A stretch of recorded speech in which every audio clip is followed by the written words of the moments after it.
Everyone, I want to go ahead and walk us through the prompt for Major Essay Project 2, which will be the last major essay project of the semester. So let me go ahead and read through this, and I'll pause periodically to explain what I mean. In On Confronting the Unknown, Richard E. Miller and Ann Jurecic write that the writing prompt, properly conceived, is an invitation to embark into unmapped worlds, to improvise, to find unexpected beauty in the challenges that arise. In this essay project, we are challenged to write a research-based argument of at least 5 full pages that explores a particular aspect of a topic that genuinely interests us.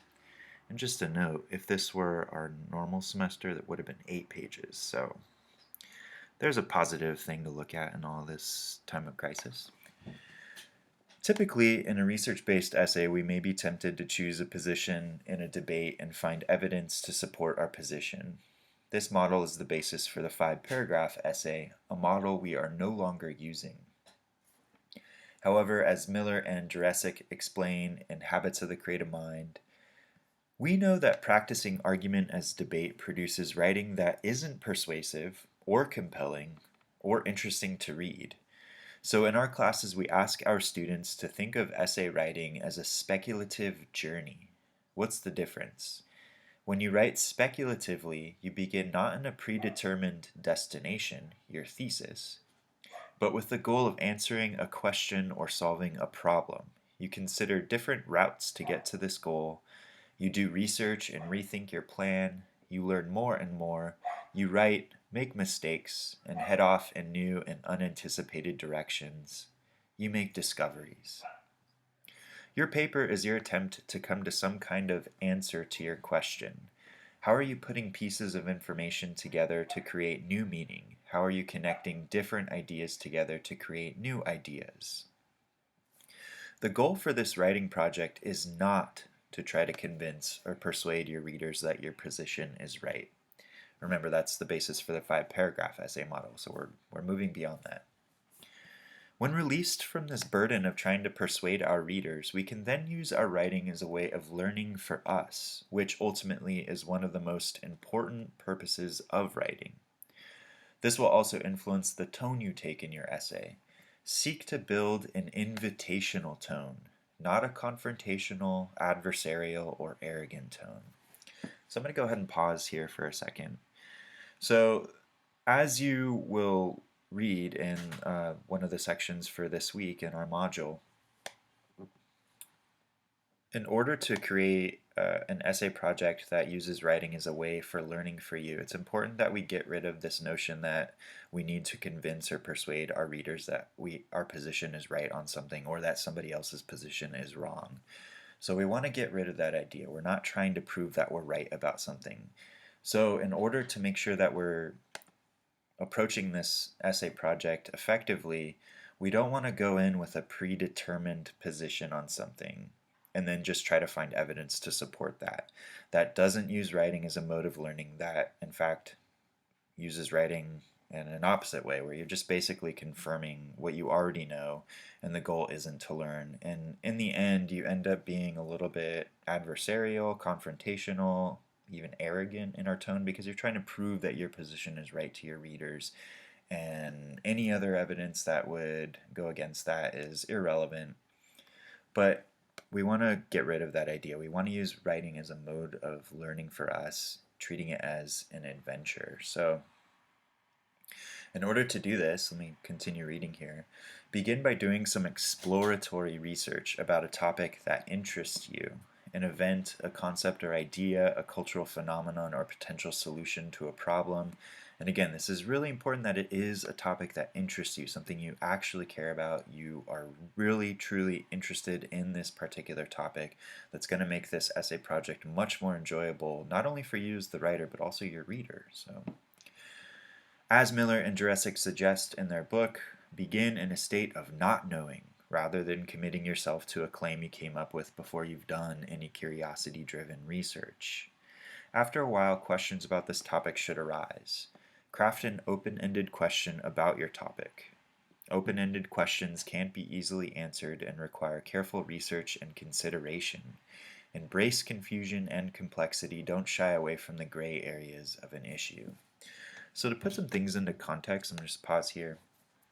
If you recall, draft 1 of Major Essay Project 1, we were using our writing as a way to develop open-ended questions. And then drafts 2 and the polished draft, you were setting out to answer those questions. So that was all behind the scenes work. And you'll also recall that the short response essay that we did practiced that same strategy, right? So using writing as a way to develop or come up with open-ended questions about a particular idea or a text that you would then want to set out to try to answer in a future draft. So when I say that you want to craft an open-ended question about your topic, that's all behind the scenes work. That's stuff that you're going to do in the drafting phase, in your research phase. It's stuff that you're just going to scribble down in your notebook. It's stuff that's not necessarily going to be in your polished draft of this essay. Okay, so you're not necessarily posing questions in the draft itself, but in order to make better use of your research process, you're going to want to have an open-ended question in mind that you're trying to figure out an answer to, and that's what's going to propel your research forward. That's what's going to keep you going, like, oh, I need to figure out how to respond to this question. So let me continue here. We are challenged to incorporate material from at least 5 credible and relevant texts, 3 of which should be found using the library's online databases. Gale ebooks and opposing viewpoints are good starting points. They are useful for providing background information and pointing us in the direction of other sources, but also use EBSCOhost to find some of your sources. How can you work with the words of others to promote thinking new thoughts? So I want to pause. Now, if this were our normal semester where we continued meeting face to face, we would have had a trip to the happiest place on earth, not Disneyland, but indeed the library. We would have gone to the library and had a librarian give us a really informative presentation on these different databases available to us. Now I'm going to give you guys some resources, online resources, where you can actually still kind of learn some of those different databases and whatnot. But 2 key databases to pay attention to are Gale ebooks and opposing viewpoints, especially opposing viewpoints if we're not really sure what we want to research, because there's a lot of different topics available there. And I'll show you guys how to do that. I'll create another video and post that where I kind of walk you through using those different databases. But in all, we need to have 5 credible and relevant sources. 3 of those sources should come from the online databases from the library. Before committing to a topic, think about your own interests in the world. What are your career goals? What are your hobbies? What sparks your curiosity and imagination? Topics we have a personal stake in tend to be more interesting to research and write about, and consequently more interesting for our audience to read about. Rather than researching the topic generally, however, try to find a specific conflict, issue, or question within this topic. We want to be as narrow and specific as we can for such a short paper.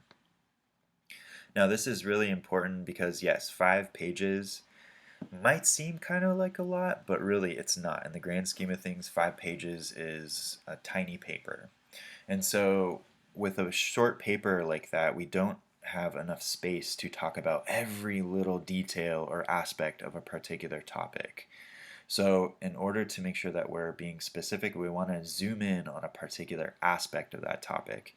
And I'll talk more about this as the weeks progress. I'll post some documents and some videos that explain that, how we can narrow our topic to something very specific that's manageable in a 5-page paper. But we don't want to talk about the topic generally overall, okay? Because that's gonna make for a really vague paper, and also it'll end up being harder to write because you'll find that you'll run out of things to say pretty quickly. So let me continue. Note, there are certain topics that we may not write about, not because they are unimportant issues, but because they tend to lead us into dogmatic or ideological corners that are hard to get out of. These topics include abortion, gun control, the death penalty, the benefits or disadvantages of immigration, and the existence of a God or afterlife, among a few others. The arguments for these issues tend to be repetitive. If you have a particular angle regarding one of these topics that you think will lead you into new territory, let's talk about it first, all topics should be approved before you begin the composition of your essay. So again, these topics, like I said, I don't want you to avoid them because they're not important. They definitely are important, and that is indeed why we continue to debate these issues. But we'll find that when we begin to write about something like abortion or gun control or the death penalty, we tend to back ourselves into corners that are hard to get out of because we're not really saying anything new. We're not adding to the discussion. We're not pushing the conversation forward. We're just repeating the same arguments over and over and over and over and over and over and over and over and over again.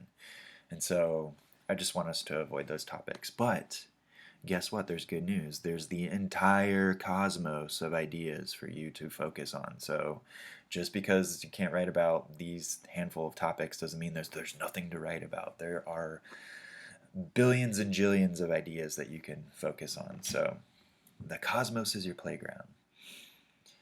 This essay project is your chance to put into practice all the concepts we've been reading and learning about so far this semester and to challenge our capabilities as writers, students, and thinkers. Be sure to review your notes and reread important selections we've covered from Habits of the Creative Mind and the Little Seagull Handbook. Resist your familiar habits and practices as writers. Try something new and exciting. Follow your curiosity. Take risks. And attempt to have fun while composing this essay. And I'm not just being sarcastic here, really. Attempt to have fun. Okay, I'm going to go ahead and stop this video, and then in the next one I will walk us through the different challenges here. Stay tuned.